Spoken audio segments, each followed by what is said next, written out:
Bonjour à tous, bienvenue dans le QG de Télé Grenoble, 40 minutes en tête-à-tête avec des élus du territoire dont les décisions peuvent impacter directement notre vie quotidienne. Aujourd'hui, je reçois le maire d'Échirolles, Renzo Sully. Bonjour. Bonjour, monsieur le duc. Bienvenue sur le QG de Télé Grenoble. Alors, Échirolles, c'est la troisième commune de l'agglomération, également la troisième commune de l'Isère, avec environ 37 000 habitants. Une commune qui n'a connu que 3 maires depuis la fin de la dernière guerre mondiale, tous les 3 communistes. C'est une stabilité unique en France. Il y a eu Georges Kioulou de 1945 à 1981, Gilbert Biessy 80 à 99, 18 ans, et vous, Renzo Sully, depuis 1999. Ça fait 23 ans que vous êtes à la tête de cette ville. À la fin de votre mandat, ça fera 27 ans. Est-ce que vous allez tenter d'aller chercher le record de Georges Kioulou? Absolument pas, je vous rassure, ou je vous inquiète. Non, je me demandais, vous serez à 9 ans de son record. Ceci dit, si on additionne les 10 ans, je crois que vous avez passé en tant que premier adjoint, vous l'aurez dans les talons. Oui, si on compte comme ça, mais mon ambition n'est pas du tout de faire un nouveau mandat. Je crois que j'ai assez donné, et je pense que ce qui est le plus important, c'est de préparer plutôt une équipe compétente, engagée, qui aime la ville, qui aime les Échirolloises et les Échirollois, qui a envie de s'investir. Et je dirais que c'est mon travail de maire sortant de préparer cette équipe-là. Après, voilà, place aux jeunes. Il y en a assez sur Échirolles. Vous avez déjà fléché votre première adjointe, Amandine Demort, qui pourrait tenter de prendre votre succession? Vous savez, il y a toujours la malédiction des premiers ou premières adjointes, donc je préfère ne pas, je dirais, susciter cette malédiction. Il y a des gens qui travaillent, et après, l'équipe municipale, elle décidera en temps voulu. Bon, effectivement, il y a eu des premiers adjoints, notamment à Grenoble, qui ont eu des difficultés à succéder. Alors, maire, pour ceux qui ont suivi Mais j'ai très bons adjoints, très bonnes adjointes, voilà, et en particulier la première adjointe, Amandine Demort, s'investit beaucoup, et je crois qu'elle est en train de prendre une certaine hauteur. Alors, vous êtes maire, donc je le disais, depuis 23 ans aujourd'hui. Vous avez également été conseiller départemental pendant une quinzaine d'années sur le canton d'Échirolles. Aujourd'hui, vous êtes également vice-président de la métropole en charge des grands projets d'aménagement et du renouvellement urbain. On aura l'occasion évidemment d'en parler de cette thématique au cours de l'émission. Vous êtes membre du Parti communiste depuis 1968. J'imagine que vous soutenez la candidature de Fabien Roussel? Oui, tout à fait. Je l'ai soutenu dès le début. Je dois dire que ça fait du bien d'entendre de nouvelles voix, de nouveaux personnages dans cette élection présidentielle, des gens qui portent sincèrement des idées. En 2012, j'ai soutenu, dans le cadre du Front de gauche, la candidature de Jean-Luc Mélenchon, comme en 2017. Donc on ne peut pas dire qu'on n'a pas travaillé à créer les conditions d'un rassemblement à gauche. Visiblement, ça ne s'est pas fait. On ne peut pas non plus demander à ce qu'il y ait une famille ou plusieurs familles politiques qui ne soient jamais aux élections présidentielles, dans les débats, pour porter leurs idées. C'est pour ça que la candidature de Fabien Roussel a été portée à une large majorité des adhérents, des militants.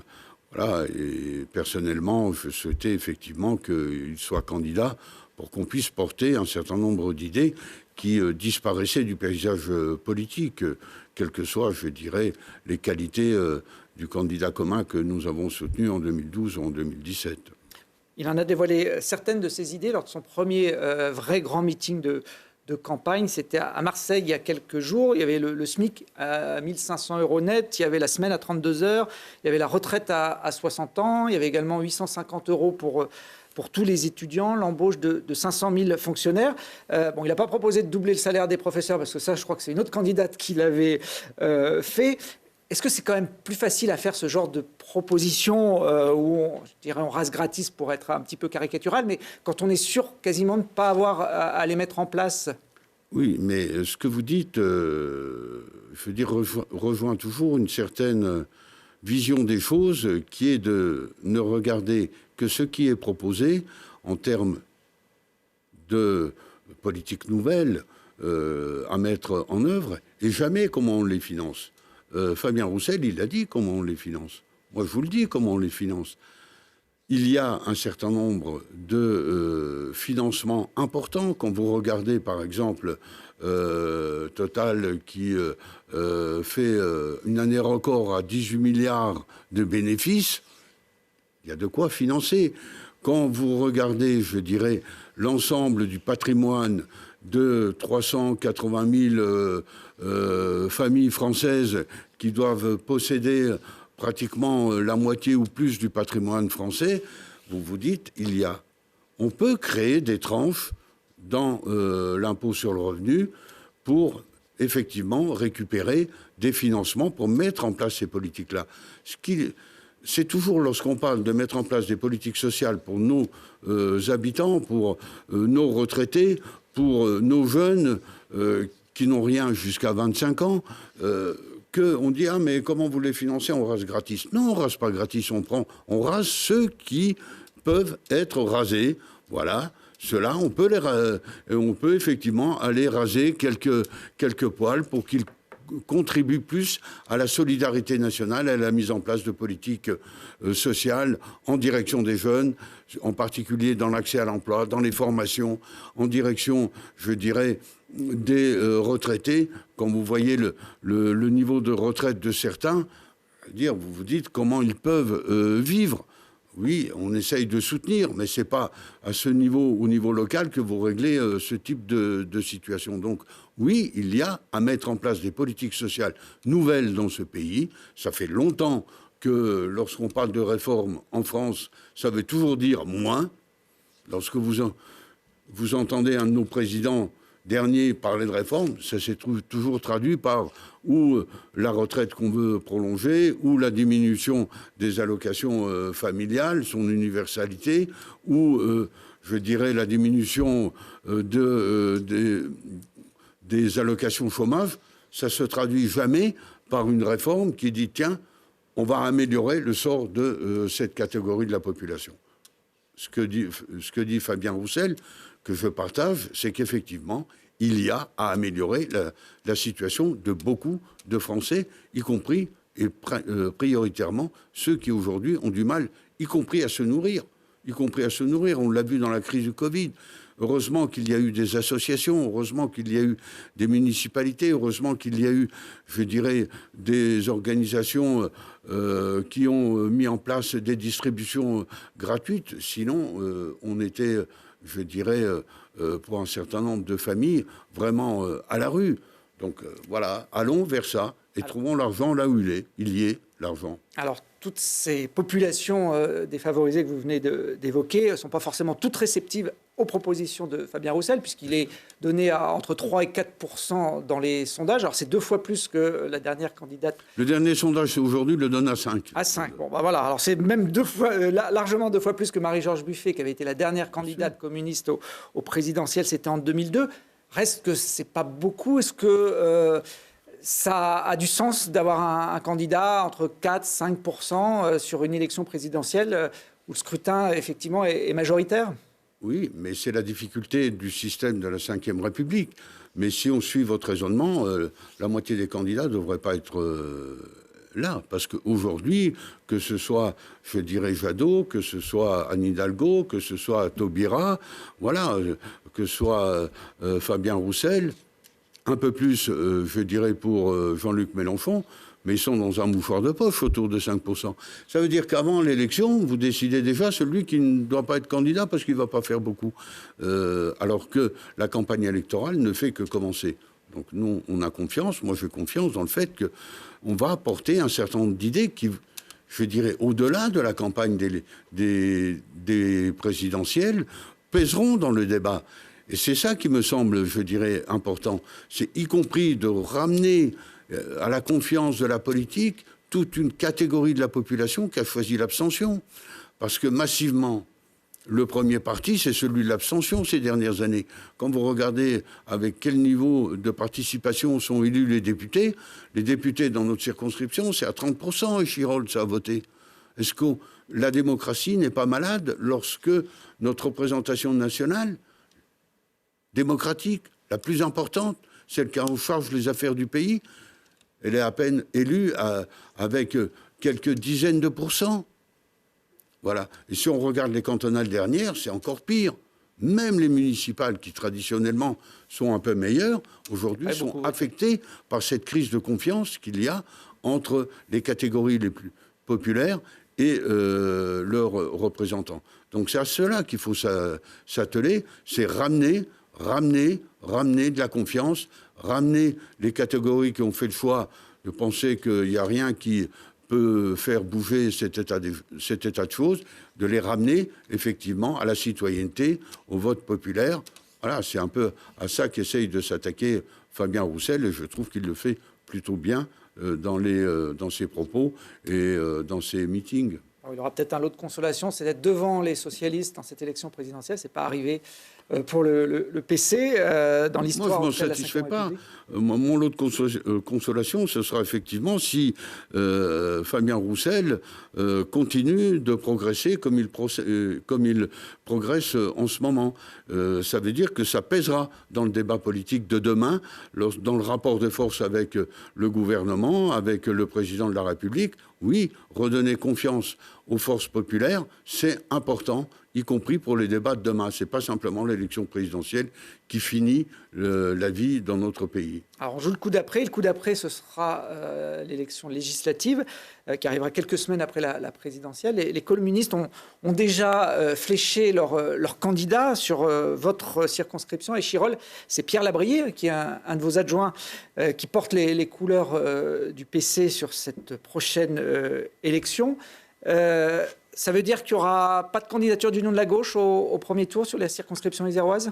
Non, ça veut dire que Pierre Labrier, que je soutiens, il a été désigné comme chef de file. Cela laisse ouvertes les portes pour des négociations, des discussions, pour des rassemblements des forces de gauche et écologistes dans l'agglomération. Et moi, très sincèrement, je suis pour qu'on évite aux législatives la situation que nous avons aux présidentielles. C'est-à-dire que si on veut effectivement demain avoir des députés de gauche écologique dans cette agglomération, il faut créer les conditions d'un rassemblement autour des personnes qui ont été, je dirais, proposées, désignées. Elles existent, ces discussions aujourd'hui ? Elles existent pour l'instant, moi, je ne suis pas candidat. Mais bon, vous êtes assez informé pour savoir si ça discute dans les... Comme je ne suis pas candidat, je laisse à ceux qui le sont et en charge les discussions. Voilà, et Pierre Labrier a été désigné comme chef de file. C'est lui qui conduit les discussions avec les partenaires sur la deuxième circonscription. Et Vous souhaitez en tout cas une union de la gauche, un printemps isérois comme on a pu le connaître au Moi, cantonal. je souhaite qu'on se mette d'accord pour qu'effectivement la gauche, les écologistes soient représentés à l'Assemblée nationale dans notre département. Parce qu'un seul député de gauche dans ce département, ça ne reflète pas les réalités du département. Donc si on veut effectivement que cela reflète les réalités du département, ça tient aussi à celles et ceux qui ont en charge de pouvoir, je dirais, créer les équilibres et les rassemblements nécessaires pour que toutes les sensibilités puissent effectivement concourir lors de cette élection en portant, je dirais, le drapeau de la gauche et des écologistes. Bon, puis vous avez peut-être en tête aussi le résultat des dernières cantonales dans votre canton à Échirol, qui a failli basculer à droite. Là aussi, ça aurait été un changement assez historique. Je rappelais l'ancrage communiste de la ville d'Échirol depuis la fin de la Deuxième Guerre mondiale. Bon, on verra après les présidentielles comment tout ça évolue. On aura encore, je pense, pas mal de choses à dire dans ce QG politique. En marge de cette campagne présidentielle, le Premier ministre Jean Castex et une partie de son gouvernement se sont invités il y a 15 jours chez vous à Échirol pour une visite sur le terrain. Voilà comment votre voisin, homologue Éric Piolle, a qualifié cette venue. Moi, ce qui me choque, c'est qu'on est là à 70 jours de l'élection présidentielle. Et en fait, on a un comité interministériel de la ville qui rassemble que des Parisiens qui viennent ici faire leur réunion à Grenoble et qui, en fait, nos villes ne sont pas des zoos. Alors vous êtes d'accord avec lui, Renzo Sully ? Ils sont venus aux zoos, ces ministres parisiens ? Je n'aurais pas utilisé les mêmes propos qu'Éric Piolle. Sur le fond, il a raison, même si on sait que c'est de bonne guerre. On est en campagne électorale, ils font le tour. Voilà. Moi, ce qui m'importait dans cette visite, c'était qu'on apporte des réponses précises à un certain nombre de nos demandes. Et c'est pour ça que je suis, je dirais, satisfait des réponses qui nous ont été données. Je prends un exemple. La cité éducative, qui aujourd'hui prend le secteur de la Villeneuve de Grenoble et de la Villeneuve d'Échirolles, va être agrandie, renforcée, ce qui va amener un dédoublement de la cité éducative et qui va être élargie. Ça veut dire que nos écoles, puisque ça fonctionne avec le collège, l'aire de recrutement du collège, ça veut dire que Picasso, le collège Picasso, va être en cité éducative. Et donc tous les groupes scolaires du quartier ouest et même les enfants de Village 2 qui vont à Picasso vont être en cité éducative. Je considère que c'est une excellente chose. Ça, c'est le Premier ministre qui vous l'a dit de vive voix quand il est venu. Il l'a annoncé, c'était une de nos demandes que j'ai renouvelée de manière express le matin lorsque nous avons pu en discuter et qui a été validée. Ça me semble très important pour que les écoles aient plus de moyens pédagogiques, éducatifs, culturels, pour que les enfants de ces secteurs-là puissent avoir accès à, je dirais, beaucoup plus que simplement l'enseignement de l'école. Donc ça a été utile. De la même façon, les éducateurs spécialisés, puisqu'on en a eu 6, et 6 adultes relais, l'inconvénient, c'est qu'on les a eus pour 3 ans. Ils devaient finir en 2023. Or, le temps des recrutements, en particulier sur cette branche-là, qui est compliquée à recruter, fait que c'est juste maintenant qu'ils commencent à arriver. Donc nous, ce qu'on souhaitait, c'était le prolongement. Ça a été également acquis de ce point de vue-là. Comme a été acquis le fait de renforcer l'investissement sur l'école Jean-Paul Marat, qui doit être complètement transformée et dont les travaux commencent cet été. Donc voilà, je ne veux pas en rajouter. Nous avions des revendications concrètes pour nos habitants, et en particulier, je dirais également pour les bailleurs sociaux, dans le cadre du renouvellement urbain du quartier, et nous avons obtenu satisfaction. Donc je me dis que même si nous ne sommes pas naïfs et que c'est en période électorale que l'on vient, quelle que soit la forme. Le Premier ministre et 4 membres du gouvernement à Échirolles, n'empêche que pour nos habitants, ça a été utile. De la même façon que je vais reposer... Il faut qu'il soit encore en place dans 3 mois pour qu'il puisse tenir ses promesses, par contre. Les engagements, certains arrivent déjà maintenant. Voilà, mais comme vous dites, j'espère qu'au mois de septembre, il n'y en aura pas qui auront la bonne idée de revenir dessus. Mais je ne pense pas de ce point de vue-là. De la même façon que j'ai pu réinterpeller notre ministre de la Santé, Olivier Véran, sur les investissements importants qui vont avoir lieu dans l'hôpital, pour la modernisation de l'hôpital. Pour pas qu'on oublie qu'il y a l'hôpital Sud, voilà, avec ses plateaux, mais également avec, je dirais, la nécessité qu'on réinvestisse sur le bâtiment, parce qu'il date de 1968 et il n'y a pas eu... Ce qui n'était pas les rumeurs il y a quelques mois, c'était plutôt de désinvestir voilà. Il y avait Sud. eu l'engagement, j'avais eu la réponse du ministre qui disait non, il n'y aura pas de désengagement sur l'hôpital Sud. Très bien, moi je prends acte. Quand c'est positif, je l'ai rappelé en disant on verra, mais également que dans le plan hôpital, il puisse y avoir, je dirais, des investissements pour les malades, pour les personnels de l'hôpital, pour, je dirais, les familles, qu'on continue d'avoir un hôpital qui soit un hôpital moderne. Bon, lors de cette visite, Jean Castex a finalement passé plus de temps à la Villeneuve d'Échirolles qu'à la Villeneuve de Grenoble, qu'il a traversée au pas de course. Oui, d'ailleurs... Sous les sifflets d'une partie de la population. Voilà. Bon, moi je laisse les choses comme ça. D'ailleurs, même sur Grenoble, on a été amené à présenter ce que nous développons depuis 2 ans sur les vacances solidaires. Le projet qu'a développé Échirolles, qui était unique il y a 2 ans, qu'on a eu du mal à faire financer parce que lorsqu'on parle des vacances apprenantes, pour la normalité des administrations, les vacances, c'est les enfants d'un côté et les parents de l'autre. Et nous, on a voulu mélanger les deux, donc ça ne se faisait pas, ça a été compliqué. Nous l'avons expliqué au ministre, lequel ministre non seulement nous a assuré que nous continuerons à être financés, mais qui plus est, qu'il allait proposer ce dispositif de manière nationale, tellement il est intéressant. Et moi, je trouve qu'on aura travaillé pour nous, pour les autres, y compris en faisant la démonstration que les parents et les enfants, quand on les met ensemble, surtout des catégories populaires qui ont rarement accès à la montagne, pendant une semaine, 15 jours l'été, voilà, ça produit des choses intéressantes. Vous lui avez également, pendant cette visite de terrain, réitéré une demande d'un commissariat de plein exercice. Qu'est-ce que ça changerait pour une ville comme Échirolles?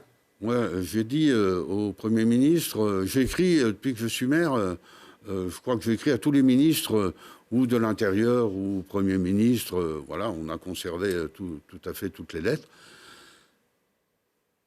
Aujourd'hui, on le voit bien, les questions de sécurité, c'est des questions qui deviennent prégnantes dans l'agglomération. Alors certains utilisent cela comme si c'était, je dirais, le seul sujet de préoccupation des Françaises et des Français, et que pour ne pas parler de mesures en matière de pouvoir d'achat ou en matière de salaire, mais plutôt pour essayer de diviser et de fracturer notre société. Pour autant, il y a des réalités. Sur Échirolles, début des années 2000, il y avait un poste de police dans lequel il y avait 24 policiers nationaux et 6 adjoints de sécurité. Et l'accord que nous avions signé à l'époque avec l'État, c'est que ça devait monter à 32. Tout ça, ça a explosé pendant les années Sarkozy, avec la GRPP, c'est-à-dire la révision, la GPP, avec la révision des politiques publiques, un retraité sur 2 pas remplacé. Et aujourd'hui, même avec ce que nous avions obtenu, avec le maire de Grenoble d'ailleurs, du ministre Collomb, ces dernières années, même avec les renforcements, nous n'avons jamais retrouvé ces effectifs-là. Mais en dehors de la question des effectifs, que nous pensons qu'il en faut encore un peu plus de terrain, parce qu'il vaut mieux qu'il y ait, je dirais, des bleus, comme on dit, qui se promènent et qui créent du lien en matière de proximité avec les commerçants, avec les écoles, avec les gens. Malgré cela, nous considérons que la proximité, elle est aussi, à un moment donné, dans le fait que les services publics soient dans les quartiers et dans les villes. Or, aujourd'hui, il y a l'hôtel de police. Les policiers qui interviennent à Échirolles doivent d'abord prendre leur service à l'hôtel de police. De Grenoble. De Grenoble. Le poste de police qu'il y a à Échirolles, à part faire les inscriptions pour les listes électorales, ils ne prennent même pas toutes les plaintes. C'est anormal, les habitants ne comprennent pas cela. Et moi, j'ai réitéré la proposition qui est de dire il faut créer un commissariat de plein exercice, de proximité pour le sud de l'agglomération Échirolles. J'avais même dit, je suis prêt à mettre à disposition le terrain s'il faut le créer. Voilà. Mais déjà qu'on utilise celui qui existe aujourd'hui et qui est complètement sous-occupé. Voilà ce que j'ai réitéré au Premier ministre. C'est pour ça que, je dirais, nous continuerons de mettre en place nos politiques locales en matière d'insertion, en matière de prévention, avec nos équipes qui font un super boulot, nos équipes de prévention, et puis également avec le rôle de la police municipale chez nous, que je souhaite être une police de proximité et pas une police d'intervention, et qui en même temps, je dirais, soit appuyée par les dispositions que nous avons prises en matière de vidéoprotection. Elle est armée aujourd'hui, la police municipale d'Échirolles? Elle a toujours été. Elle a toujours été, y compris quand je suis arrivé, je l'ai trouvée comme ça, je ne vois pas pourquoi. Je vais aller la désarmer et donner un signe... je veux dire, qui aurait sûrement été interprétée négativement. Elle est armée, elle est équipée, je considère qu'elle doit l'être. C'est pour ça que nous développons, y compris la vidéoprotection, parce que ça permet de sécuriser, y compris nos policiers, lorsqu'ils interviennent sur l'ensemble du territoire échirollois. Ça permet de savoir où on en est. Et je trouve que le dispositif global fonctionne bien. Pour nous, la vidéo, c'est pas ce qui va, je dirais, régler tous les problèmes, mais ça fait partie du dispositif et d'un certain nombre d'outils que nous essayons de mettre en place pour qu'on développe plus de tranquillité publique. Une quinzaine d'années, je crois qu'il y a des caméras installées à Échirolles. Il y en a 79 aujourd'hui. Vous avez une trentaine qui sont à venir là, dans les années à venir. Vous avez d'ailleurs profité, contrairement à Éric Piolle, qui n'arme pas sa police et qui a rejeté la proposition de Laurent Wauquiez, vous avez profité des aides de la région pour développer ce réseau de caméras de vidéosurveillance. Ah, mais la région elle a décidé de soutenir cela. Moi, je les ai rencontrés. Voilà. Je leur ai dit, nous avons un plan. Vous nous soutenez? Ils nous ont dit oui, très bien. Je ne vais pas faire dépenser l'argent des Échirollois alors que la région a mis en place des aides en la matière. Après, c'est toujours compliqué pour que les délais ne s'étalent pas sur quelques années. Et donc, nous avons mis en place un plan sur l'ensemble du mandat pour développer, en concertation avec les commerçants, en concertation avec des habitants, des associations, avec la police nationale et notre police municipale, tout un plan avec des lieux. Et donc, nous allons commencer cette année une tranche, voilà, pour qu'effectivement, à la fin du mandat, nous puissions avoir mis en place 35-38 caméras supplémentaires sur l'espace public. Nous en avons, vous l'avez dit, aujourd'hui 79. Il y a celle pour les équipements, et il doit y en avoir 35 sur l'espace public. C'est un outil, c'est pas la panacée, c'est pas ce qui règle tous les problèmes, mais c'est ce qui permet aussi, je dirais, de mettre en place la vidéo-verbalisation. Voilà. Et d'apaiser un peu la ville avec des comportements parfois, je dirais, illicites ou pas urbains, ou quand on se gare n'importe où, quand on se gare en troisième file, lorsqu'on monte sur le trottoir, voilà. Maintenant, la verbalisation, elle existe. Les caméras veillent. Voilà. Plus de 1200 PV en 3 mois d'ailleurs pour ces débuts de vidéo-verbalisation. C'est une affaire rentable finalement? Pour nous, c'est pas rentable du tout. Il faut être clair, il n'y a pas un centime qui va à la ville d'Échirolles, tout va à l'État. Les PV sont collectés par l'État. Les PV vont à l'État. Même si c'est la police municipale qui les dresse. Même si c'est la police municipale qui les produit. Donc, pour nous, contrairement à ce que certains ont essayé de dire, c'est pas une affaire d'argent. De ce point de vue-là, parce que ça ramène rien à la commune, ça fait du travail en plus, ça fait, je dirais, poser des caméras, mais ça régule un certain nombre de choses. 1200 PV, vous avez raison, mais les 2 tiers, sinon plus, sont essentiellement sur le marché de la Ponatière, où jusqu'à maintenant, c'était le bazar. Et les premiers week-ends où on a mis en place la vidéo verbalisation, c'était 120 PV autour du marché de la Ponatière. Il faut que les gens comprennent qu'il y a des riverains autour du marché de la Ponatière, qu'on peut aller se garer plus loin et pas empêcher, y compris les riverains, de pouvoir sortir des fois de chez eux, de se garer sur la piste cyclable et ainsi de suite. Maintenant, on est tombé à 60. Ça veut dire que petit à petit, le bouche à oreille fonctionne. Les PV aussi. Voilà. Et puis, il y a effectivement les PV qui sont dus à téléphone portable, le stop qui est grillé, le feu rouge qui est grillé, il y en a un certain nombre, voilà. Mais on constate aussi que là où il y avait des attroupements, parfois on se mettait en troisième file pour aller plus vite, acheter ceci ou cela avec le commerçant du coin ou boire un verre, et maintenant il n'y en a plus. Voilà. Ça pourra servir aussi pour contrôler les voitures de la ZFE, celles qui n'auront pas les bonnes vignettes dans quelques mois. Normalement, certaines voitures ne pourront plus circuler dans les villes de l'agglomération comme Échirolles. Ce système de vidéosurveillance pourra faire une sorte de flicage également? Non. D'abord, le débat sur la ZFE, il est ouvert, mais en tout cas, l'agglomération grenobloise est plutôt on est plutôt actif, mais je trouve qu'on va un peu vite. Voilà. Nous, on a des inquiétudes. Quand on se rapproche de l'échéance, effectivement, on se rend compte que c'est peut-être pas si simple à mettre en place. Je veux dire, on se rapproche de l'échéance, ça dépend de laquelle on parle. Parce qu'il y a la ZFE professionnelle et la ZFE pour les individus. Nous, on a soutenu la ZFE et je continuerai de soutenir la ZFE, à condition qu'on, là aussi, on aille au rythme de nos habitants. Aujourd'hui, si on dit on met en place une ZFE intra-rocade, Ça veut dire qu'il y a une partie des quartiers d'Échirolles qui sont au nord de la Rocade, les quartiers de la Villeneuve, qui ont un statut différent du reste de la ville. Commune. Donc moi, c'est non. Voilà. Pas couper la ville en deux. Ensuite, ce qui m'inquiète, c'est que on voit bien l'accélération pour aller, y compris de la part des constructeurs, pour aller vers la voiture électrique. Et moi, je crains toujours, comme on a connu le tout diesel, qu'on va se mettre en stratégie le tout électrique. D'accord. Que les voitures de critères 4 et 5 n'aient plus accès au centre-ville. C'est qui a les voitures de critères 4 et 5 ? Les familles les plus modestes.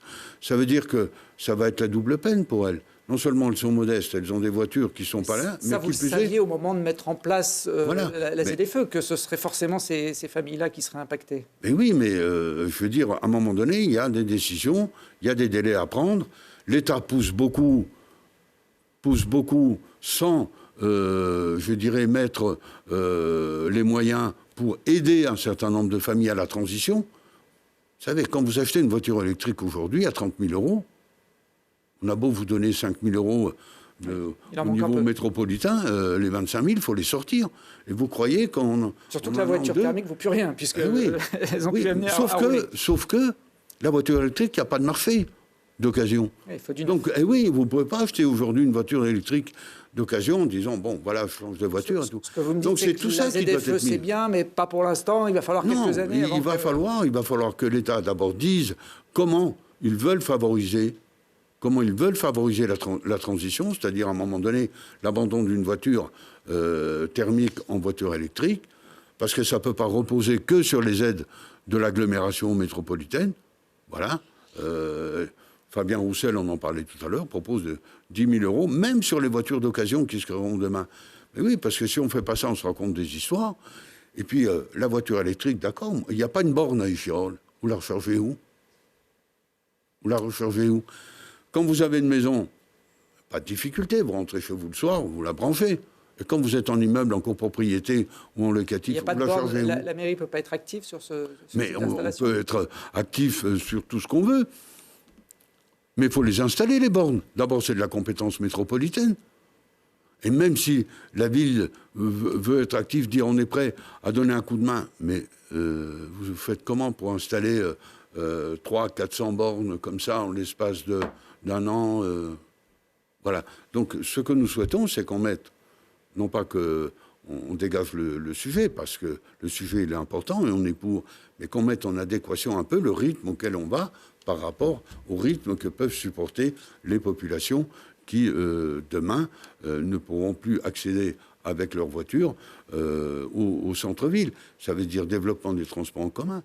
On a pris l'initiative avec le maire de Pont-Clé, Christophe Ferrari, les deux conseils municipaux, du tram E. Voilà, pour remettre sur le tapis de nouveau la prolongation de la ligne E jusqu'à au moins Pont-Clé dans un premier temps.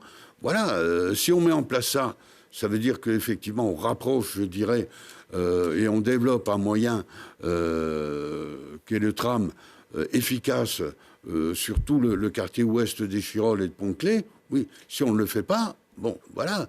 Si on n'est pas capable de développer des transports en commun, et aujourd'hui, le SMAG, il a un certain nombre de difficultés financières, tout le monde le sait, capacité d'investissement, voilà, qui sont quand même un peu plus limitées qu'elles ne l'ont été dans le passé. Mais si on n'est pas capable de développer des transports en commun, qu'en plus on réduit l'usage de la voiture, voilà, on s'étonne qu'il y a du mécontentement et que les gens ne comprennent pas. C'est plus prioritaire à votre yeux d'investir dans l'extension de cette ligne E de tram sur Échirolles et Pont-de-Clé, ou d'aller construire un télécabine urbain entre Saint-Martin-le-Vinoux et Fontaine? Non, il faut les deux. Oui, mais vous dites que justement les budgets sont limités, qu'il y a des choix à faire. En principe, on doit pouvoir financer les deux.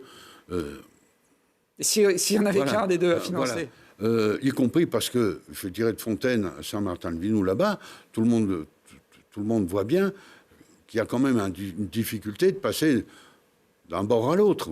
Parce qu'on a quand même au moins 2 rivières. Oui, même s'ils sont peut-être pas très nombreux à passer d'un bord à l'autre. Voilà. Oui, mais s'ils ne passent pas d'un bord à l'autre, c'est qu'il n'y a rien pour passer d'un bord à l'autre. Donc vous faites quoi? Vous reprenez la voiture et vous vous engorgez sur la Porte de France. Voilà. C'est toujours le même, je dirais, le même problème. C'est qu'à un moment donné, s'il n'y a pas un service public qui est mis en place, eh ben, il faut bien que vous trouviez une solution. La solution reste celle-là. Voilà. Donc si on veut effectivement favoriser le développement des transports en commun dans notre agglomération, qui a été en pointe, qui a été de longues années en pointe. Parler au passé. Par le passé, mais qui aujourd'hui patine Parler au un passé peu. aussi là-dessus. Oui. Donc ça veut dire qu'elle perd un peu de son Elle perd un leadership peu. là-dessus. Voilà, ça veut dire qu'il va falloir qu'on continue de réinvestir et de développer et tenir compte, y compris du terrain. Le téléphérique Fontaine Saint-Martin-de-Vinou, c'est aussi un exemple d'une technologie qui est originaire d'ici. Voilà, originaire d'ici, et qui peut, je dirais, expérimenter comment, en milieu urbain, on peut peut-être demain développer d'autres moyens de transport que simplement la voiture ou le tram ou les bus. Voilà, là, en l'occurrence, c'est effectivement un téléphérique. Alors, Échirolles, on change de sujet. Échirolles qui vient d'être retenu pour une expérimentation, un territoire zéro chômeur de longue durée. Ça s'appelle TZCLD. Bon, je ne sais pas qui a trouvé cet acronyme. Mais non, c'est l'acronyme de... Oui, vous auriez pu trouver quelque chose d'un peu plus... Territoire. Oui, j'ai bien compris, mais c'est vrai que prononcer comme ça, c'est... Bref, en quoi ça consiste, ce territoire zéro chômeur de longue durée? C'est l'État qui met ça en place et qui labellise des territoires. Oui, tout à fait. On a reçu la notification officielle lundi après-midi. Même lundi soir, pendant le conseil municipal d'ailleurs. Ce qui, je dirais, m'a fait profondément plaisir. D'abord parce qu'il y a des équipes qui travaillent autour de ce projet-là depuis une paire d'années. Il faudrait en profiter pour remercier ATD Carmonde et les équipes de bénévoles qui travaillent. Son président actuel, M. Von Biloven, d'avoir porté ce projet-là sans savoir si on arriverait à le faire reconnaître. Pierre Labrier, dont on parlait tout à l'heure, s'y est beaucoup investi comme adjoint depuis ces 2 dernières années. Et l'idée, c'est la métropole qui avait lancé un appel à projet pour qu'on réponde à, je dirais, on soit candidat à ce territoire-là. La ville d'Échirolles, elle avait répondu pour le territoire ouest d'Échirolles, c'est-à-dire tout ce qui est à l'ouest du cours Jean Jaurès, quartier Bayard, la Luire, la Viscose, la résidence Jean Jaurès, ainsi de suite. Et parmi les appels à projets qui avaient été développés par la métropole, celui qui a été retenu, c'est celui-là. Sauf que c'est pas au niveau métropolitain que les choses se décident, mais c'est au niveau national. Et il y avait eu un certain nombre de territoires qui avaient déjà été retenus dans une première phase, dont Villeurbanne. Nous sommes allés visiter à plusieurs reprises, et Mauléon, dont nous avons montré le film là aussi dans plusieurs réunions, et nous avions besoin d'une validation nationale, c'est-à-dire que l'État s'engage à retenir d'autres territoires que ceux qui avaient été retenus dans la première phase. Parce que comme c'était une loi, c'est forcément une loi qui valide cette proposition-là. Et nous étions depuis un certain nombre de mois, je dirais, arc-boutés, travaillés d'arrache-pied. La ville a mis à disposition une maison pour faire le siège de Soléo. La métro a retenu un atelier pour pouvoir développer des activités. L'idée, elle est simple. Voilà la maison que la ville a mis à disposition. L'idée, elle est simple. Plutôt que de verser des allocations, versons des salaires. Pour faire cela, ça veut dire qu'il faut trouver des emplois.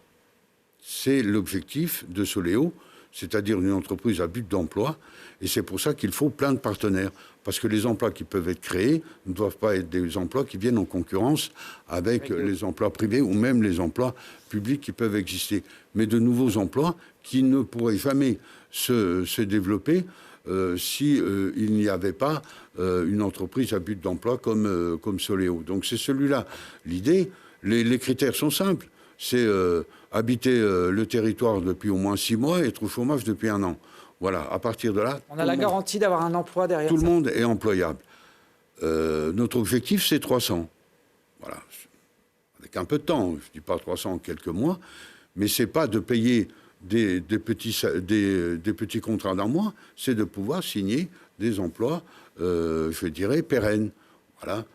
Et c'est pour ça qu'on a besoin de partenaires, qu'on a besoin que les entreprises de ce territoire-là s'y investissent. On a eu des contacts avec un certain nombre d'entreprises que ça intéresse, parce qu'il y a aussi, eux aussi ont besoin parfois d'emplois de services qu'ils ne peuvent pas créer parce que, je veux dire, dans le fonctionnement de l'entreprise, dans leur budget, ça pèserait trop, et qui peuvent être créés de manière différente.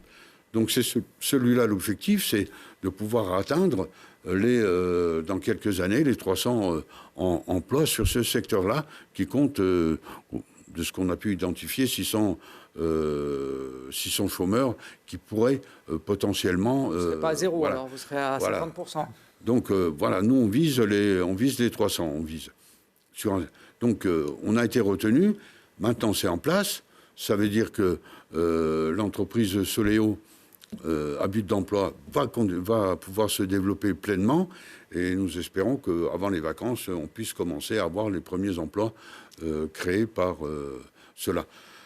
Alors imaginez dans un quartier, on arrive à créer quelques dizaines d'emplois, de remettre au travail quelques dizaines de personnes dans un premier temps. C'est monumental, je veux dire. Quand on parle de proximité, là, on est sur des réalités humaines concrètes et économiques. Ça veut dire qu'on redonne de l'espoir à plein de gens.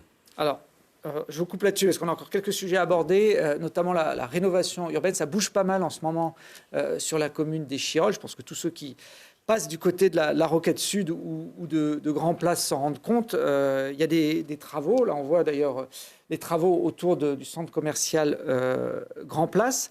Ça fait partie d'un projet qui s'appelle Grand Alpes, que vous portez d'ailleurs en tant que vice-président de la métropole. Oui, tout à fait. Je le porte en tant que vice-président de la métropole, avec le soutien, je dirais, de la majorité à la métropole, du président Christophe Ferrari, qui s'est impliqué sur ce projet-là. Grand Alpes, c'est quoi le sujet? C'est que le territoire sud de Grenoble, nord d'Échirolles, enfin, vous voyez, tout ce partie des Bains, ce territoire, on a l'impression que c'est un territoire qui était fini, quoi. Habité, construit pour l'éternité. Avec des zones commerciales. Avec des zones commerciales et tout. La réalité, c'est pas ça. C'est que c'est un territoire qui n'est pas fini. Et c'est un territoire qui doit muter. Et c'est ce qui est en train de se passer. D'abord, c'est la plus grande réserve économique de l'agglomération. Voilà, il doit y avoir 90 hectares de terrain mutable en économique. Ça veut dire que c'est un potentiel énorme dans une agglomération qui est déficitaire. C'est-à-dire qu'aujourd'hui, on n'a pas assez de terrain pour mettre à disposition aux entreprises qui veulent s'implanter dans cette agglomération. Vous les avez, mais ils sont pas en état aujourd'hui de les accueillir. Et non, on n'a pas les terrains. Voilà, c'est ça la réalité. Alors, il suffit de voir d'ailleurs, quand on va après Ponclé, Saut-du-Moine, sur... Champagné. Voilà, c'est en train de se remplir. Enfin, sur le papier, c'est plein. Voilà. Donc c'est important, ne serait-ce qu'à Libère, le site d'Alibert. On a fait 2 réunions publiques la semaine dernière pour parler de la mutation du site d'Alibert en espace économique, bien entendu. C'est des friches industrielles qui vont être remises, entre guillemets, en service. Voilà, en espace économique. Hein. Il y en a 10 hectares, 9 sur Grenoble et 1 sur Échirolles. Il y a toute la mutation autour de Grand Place. L'autopont, il a été démoli. Là aussi, il faut en finir avec l'urbanisme, en tout cas dans un certain nombre d'endroits des années 60.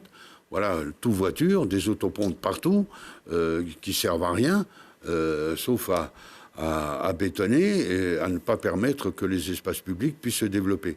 Donc c'est ce que nous sommes en train de faire autour de Grand Place, autour du cours de l'Europe. Voilà.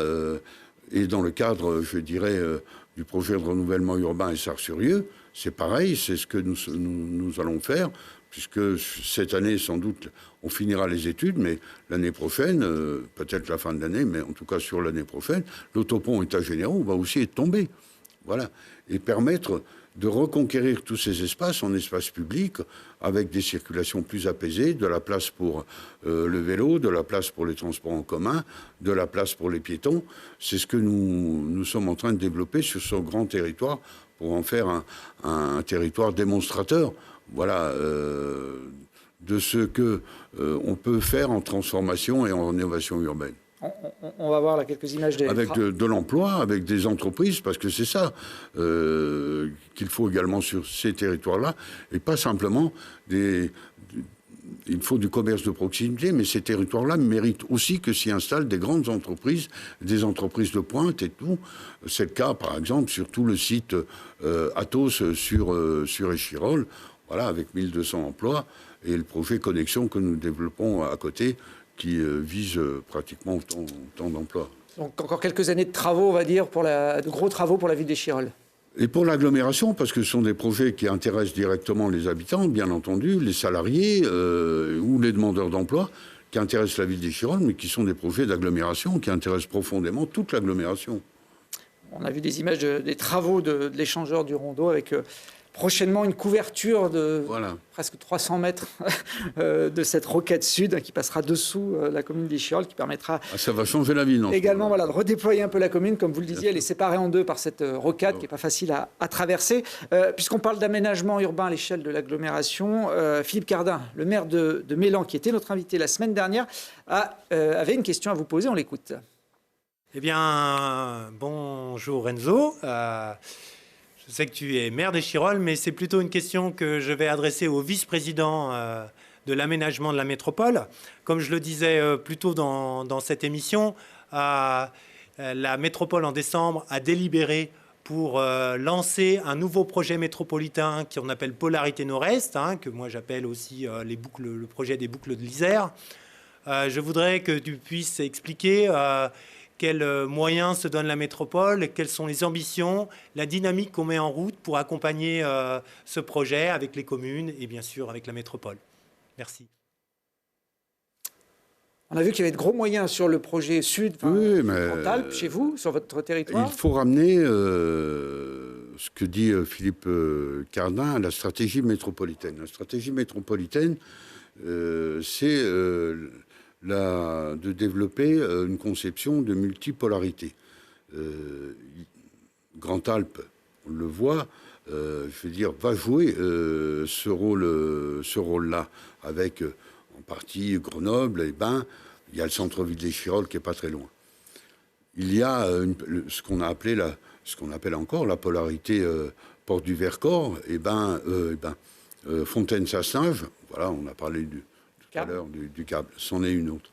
Et puis il y a ce qu'on appelle la polarité nord-est, les boucles de l'Isère. Il faut lui trouver un nom, parce que c'est vrai que, polarité nord-est, c'est pas très joli, mais c'était comme, de la même façon, quand on travaillait sous le projet Grand-Alpes, il s'appelait pas Grand-Alpes, on savait pas comment on l'appelait, voilà, il a été appelé Grand-Alpes et on arrive à le situer.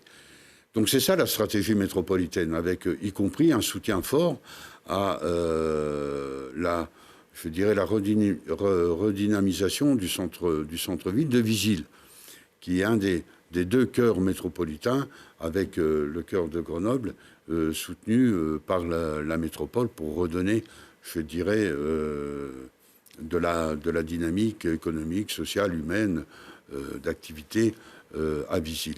Et donc, une des polarités, c'est la polarité nord-est qui prend Mélan, La Tronche, Saint-Martin-d'Air, JR, je dois en oublier un au passage. Il se passe plein de choses sur ce territoire-là. Et l'idée, c'est que ces communes-là, avec le soutien de la métropole, développent un projet qui soit un projet qui donne de la cohérence à ce qui se passe là-bas, et pas simplement la commune, il y en a une qui fait ceci, l'autre qui fait cela et tout. Donc moi, je veux rassurer Philippe Cardin, le projet des boucles, il l'appelle boucle de l'Isère, parce que l'idée, c'est d'avoir un grand parc le long de l'Isère qui soit un peu le poumon et le cœur en même temps de cette polarité autour de laquelle s'accrochent un certain nombre de projets cadran solaire, par exemple, à la Tronche, le Gléron, Gabriel Péry sur Saint-Martin-d'Air, Innovalet sur Mélan. Voilà. C'est-à-dire des projets qui ne pourraient, je dirais, sans doute pas aboutir si on laisse les communes toutes seules. C'est ça la stratégie de des polarités. Donc je veux rassurer Philippe Cardin, la métropole, et lui, c'en est un des acteurs de la métropole en tant que maire de Mélan, et pas un des moindres quand même, hein, parce que c'est quelqu'un qui est très pugnace et, je dirais, force de proposition, Philippe Cardin. Et donc nous travaillons pour qu'effectivement on puisse accélérer le processus de la polarité nord-est. Pas plus tard que ce matin, nous discutions en exécutif au niveau métropolitain du prochain PPI, c'est-à-dire des financements à mettre en place pour les années à venir. Quel projet? Voilà, bien attentif à ce que, je l'ai sous les yeux, on puisse, je dirais, réserver au fur et à mesure les financements nécessaires pour que cette polarité avance. Nous avons effectivement adopté une délibération cadre au niveau métropolitain, donc elle est sur les rails. Bon, après il y a le temps des études, il y a le temps de la concertation, il y a le temps du partage, il y a plein de choses qui, je dirais, iront petit à petit en s'accélérant. Mais la polarité nord-est, c'est une des polarités majeures de l'agglomération grenobloise avec Grand-Alpes. Allez, pour finir, très rapidement, parce qu'il ne reste plus beaucoup de temps, cette semaine, Chirol a lancé Grenoble Capitale Verte, je ne sais pas si on peut le dire comme ça, en tout cas en inaugurant un projet d'îlot de fraîcheur autour d'une école. Ça fait partie des actions que vous menez au niveau de la commune en faveur du climat. Oui, ça fait partie de une stratégie de la commune. On a soutenu la ville de Grenoble depuis le début, quand elle a été candidate pour accueillir et pour devenir capitale verte européenne. Et là, c'est, je dirais, un des projets qui a été identifié dans le cadre du programme Grenoble Capitale Verte, qui est la dégoudronnage de l'école Marcel David. Nous avons effectivement dégoudronné près de 9000 m², on a planté 90 arbres, on a créé une mare. Là où c'était l'îlot de chaleur le plus important de la ville, parce que nous avons fait une étude sur toute la ville pour identifier les îlots de chaleur. L'îlot de chaleur le plus important se situe dans ce cadre-là. C'est pour ça que nous avons mis le paquet pour qu'effectivement... Alors ça mettra quelques années pour avoir des arbres dont les feuilles, dont les branches auront poussé, mais pour transformer complètement la cour d'école pour les enfants, pour les équipes enseignantes, mais même pour le quartier, parce que toute une partie sera accessible au quartier. Voilà. Et ce programme-là, nous le continuerons. Je veux quand même rappeler que Échirolles est une des villes les plus arborées de l'agglomération. Nous avons 72 000 arbres, dont 15 000 arbres en plaine, voilà, parce qu'il y a la frange verte, 15 000 arbres en plaine, que rien que cette année, nous allons planter 444 arbres, voilà, identifiés, dont les 90 qui sont sur Marcel David, et que nous continuons cette stratégie dans toutes les cours d'école, alors sans doute pas au même niveau, parce que toutes les cours n'ont pas les mêmes problématiques, mais en tout cas, petit à petit, nous voulons effectivement dégoudronner toute une partie des cours d'école pour en faire des lieux où l'eau peut s'imperméabiliser, qui dégagent de la fraîcheur, compte tenu des changements climatiques auxquels il faut être attentif. Et puis je vois les images, oui, effectivement, sur... Le toit de la mairie d'Échirolles avec le photovoltaïque. Nous avons installé 600 m² de panneaux photovoltaïques. Ça nous fait faire de 15 à 20 000 euros d'économie chaque année sur le chauffage de l'hôtel de ville, qui est déjà bas puisqu'elle a été réalisée haute qualité environnementale. Voilà, et il y a un écran qui donne les consommations en direct. Et nous avons obtenu à travers ça le diplôme, le niveau Gold que donne Citergy, c'est-à-dire le plus haut niveau qui existe. Nous l'avons avec la ville de Grenoble. Il y a 9 villes en France. Nous sommes la plus petite à avoir le niveau Gold, qui est le plus haut niveau. Et nous en sommes fiers et nous continuerons d'être, je dirais, de continuer à être exemplaires en matière d'économie d'énergie dans notre ville. Bon, on a dépassé le terme de cette émission, Renzo Souli. Alors, je vous propose une dernière mission, poser une question à notre prochain invité. Et j'ai envie de dire que ça tombe bien, puisque c'est quelqu'un que vous connaissez bien, Alexis Joly, qui est conseiller municipal d'opposition à la ville d'Échirolles, un conseiller régional également pour les couleurs du Rassemblement national, qu'il préside d'ailleurs en Isère. Il est derrière la caméra, il vous écoute. Si j'ai une question à poser comme ça spontanément à Alexis Joly, je lui demanderai, lorsque en 2019, dans le cadre de la campagne des élections municipales, il avait affirmé « Si je suis élu maire d'Échirolles, je mettrai fin au renouvellement urbain des quartiers Essarts-sur-Yeu, parce que de toute façon, ça ne sert à rien pour ces gens-là. » Je voulais savoir s'il était toujours sur cette position-là, en sachant qu'il est, bien entendu, pas maire d'Échirolles. Puisque c'est vous qui l'êtes depuis 23 ans, comme je le disais, encore jusqu'en 2026. Merci Renzo Souli d'avoir participé à cette émission. Alexis Joly vous répondra pour le prochain QG politique. On se retrouve dans 15 jours seulement. On fait une petite pause pendant les vacances scolaires, mais la politique est toujours présente sur l'antenne de Télé Grenoble le vendredi à 21h15, le samedi à 13h et le dimanche à 19h.